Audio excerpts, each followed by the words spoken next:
ሰላም ቤተሰብ እንኳን ናብ ዩቲዩብ ቻናል ዳሓመጻም ሓደሽ ዝኾንኩም ላይክ እና ሰብስክራይብ ምግባር ኣይትረስዑ። ናይ ለማዓንቶና ማቱ ጃቫ ሜትድ ፓራሜትር ማለት ስለዚ ፐብሊክ ክላስ ኔም ፓራሜትር ማለት ስለዚ ኣብዚ ጥቅምታይ ስታቲክ void my method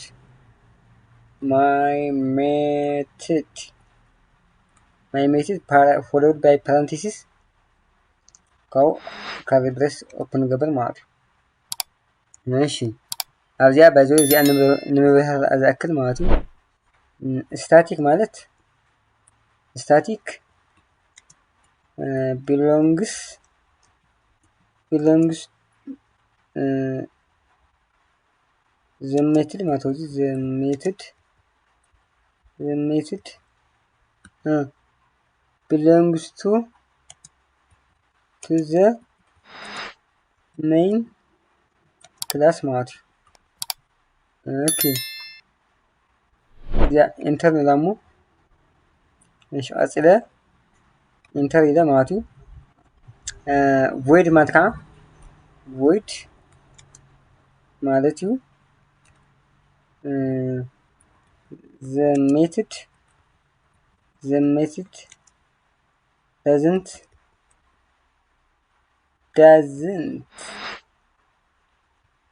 doesn't have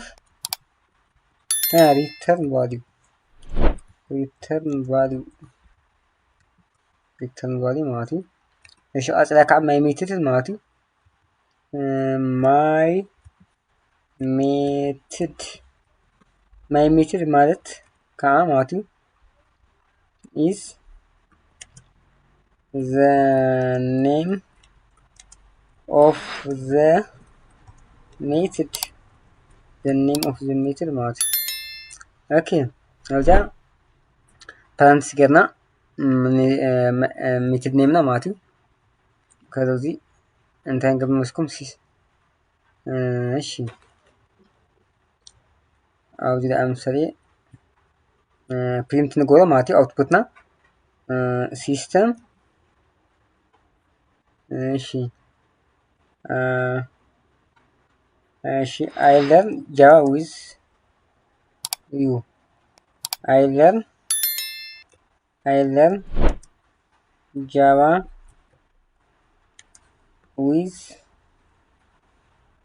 you full stop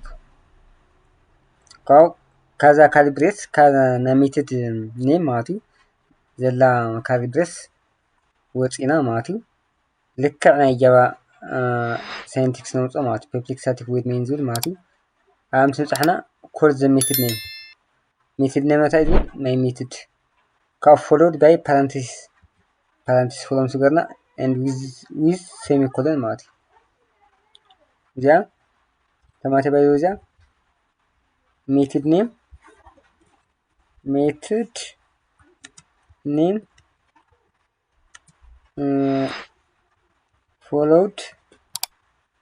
by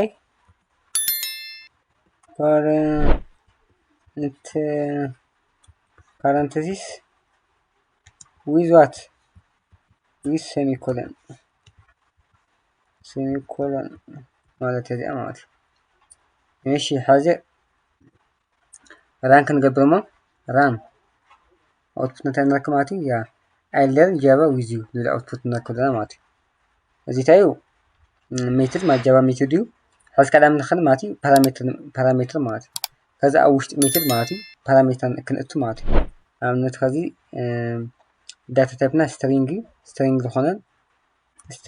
ዳታ ማለት ስትሪንግ ኢለ string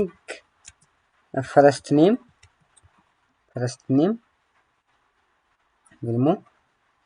ታኒ ቅድም ሕዝነት አውትፑት እሺ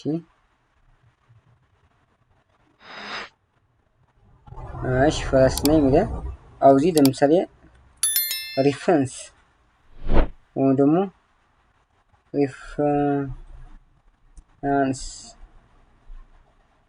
ወይ ደግሞ እዚ ቃ ለምሳሌ እዚ በቃ ደስታ ነው ለሽክር ደስታ ነው وش كالبريت كتوني إن زيرو باي زيرو وش كوتيشن مارك ماتي سوري كوتيشن مارك دي أول كوتيشن مارك ماتي ماشي እዚህ ናይ ቦም ስዊን ባይ ዘ ወይ ግን ኣብቱ ዳታ ዲክለር ገና ፈርስት ኔም እዚኣ ኣታች ንገብረ ብፕላስ ማለት እዩ ብፕላስ ማለት እዚኣ ፈርስት ኔም እዚኣታ ፓራሜትር ማለት እዩ ፓራሜትርና እዚኣ ከዓ ሴቭ ዝገበረት ብኮቴሽን ማርክ እያ ስትሪንግ ስለኾነት ማለት እዩ እሺ ሴቭ ገብር ሞ እሺ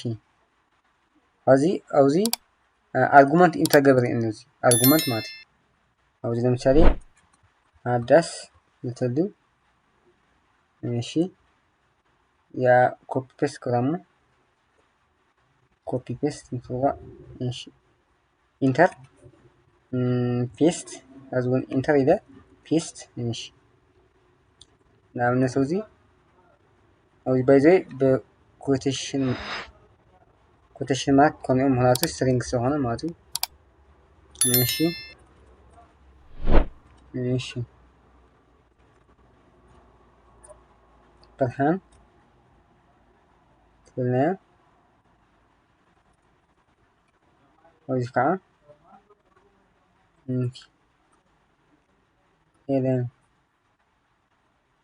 هيلين ديولاش برهان ولاش كتبي ماشي كوتيشن مارك ماشي سيم سقو خزي لكع أفتو لعللو بارامتر فرسني ماتي هذا أرجومنت مسألة تخلو نيزيوم بحر عند فاجر نخص أقوى حجزنا ماتي وانا تودي فرسني بلس فاجر نيمو يقمت الله ماتي لازم انتهينا لخم مس بيدفولت مثلا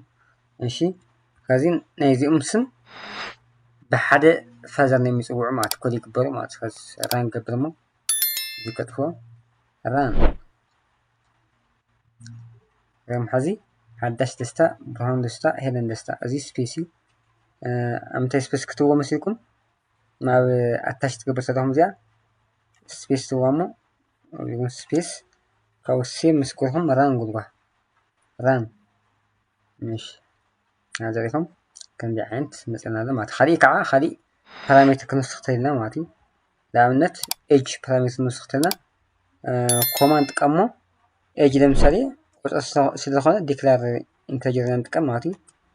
ኤጅ እሺ እዚህም ሰጠው ኣብዚያ ካ አታች ንገብርሞ ኢዝ ልብል ማለት እዩ ዕድመ እታ ኢዝ ግን ኣብ ውሽጢ ኮቴሽን ማርክ ትኾን ኣለዋ እዚኣ እውን ኮቴሽን ማርክ እሺ ካብ ኮቴሽን ማርክ ወፅና ፕላስ ደግሞ ኤጅ ምስልኹ ፕላስ quotation mark years old ይህ ፍልስቶፕ ማለት እዩ እሺ